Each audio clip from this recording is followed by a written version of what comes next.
ఇది fruit salad అన్నమాట. Fruit సలాడ్కి కావాల్సినవి అన్ని రకాల ఫ్రూట్స్ ముక్కలు కట్ చేసి ఉంచుకోండి. పాలు బాగా మరగబెట్టుకోవాలి. దీంట్లోకి కస్టర్డ్ పౌడర్ కావాలన్నమాట.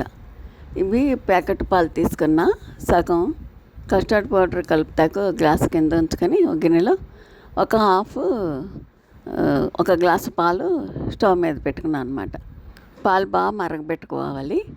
ఈ లోపల నేను కింద ఉంచి తీసి పెట్టుకున్న పాలల్లో కస్టర్డ్ పౌడరు ఫుల్ స్పూను 2 స్పూన్లు వేసుకొని బాగా కలిపాను అన్నమాట. ఇది కస్టర్డ్ పౌడరు ఉండలు లేకుండా బాగా కలుపుకోవాలన్నమాట. పాలల్లో బాగా కలుపుకుంటే ఉండలు లేకుండా ఉంటే బాగుంటుంది అన్నమాట. బాగా కస్టర్డ్ పౌడర్ పాలల్లో కలిపిన తర్వాత ఆ పాలు స్టవ్ మీద పాలు బాగా మరగాలన్నమాట.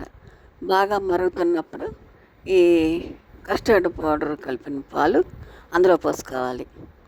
బాగా పోసుకొని తిప్పాలన్నమాట.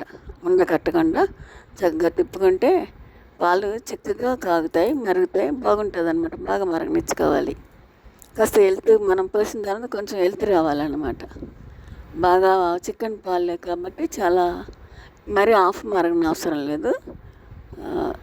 కొంచెం మరిగి కొంచెం ఎలుతు వచ్చింది అన్నప్పుడు చక్కగా మరగనిచ్చుకొని దాంట్లోకి 4 స్పూన్లు షుగర్ వేయాలన్నమాట. కస్టర్డ్ పౌడర్ 2 స్పూన్లు, హాఫ్ లీటర్ పాలకి షుగర్ 4 స్పూన్లు, పెద్ద స్పూన్తో 4 వేసాను. వేసుకొని బాగా కలపాలన్నమాట. బాగా మరగబెట్టుకోవాలి. బాగా మరిగి చిక్కగా అవుతాయి కదా, మనకి కస్టర్డ్కి ఫ్రూట్ సలాడ్కి చాలా బాగుంటుంది అన్నమాట. పాలు బాగా మరుగుతాయి. అట్లాగా బాగా మరిగిన తర్వాత స్టవ్ కట్టేసుకొని అది ఫ్రిడ్జ్లో పెట్టుకోవాలన్నమాట. ఫ్రిడ్జ్లో పెట్టుకుంటే ఒక 5-6 గంటలు బాగా కూల్ అవుతుంది కదా.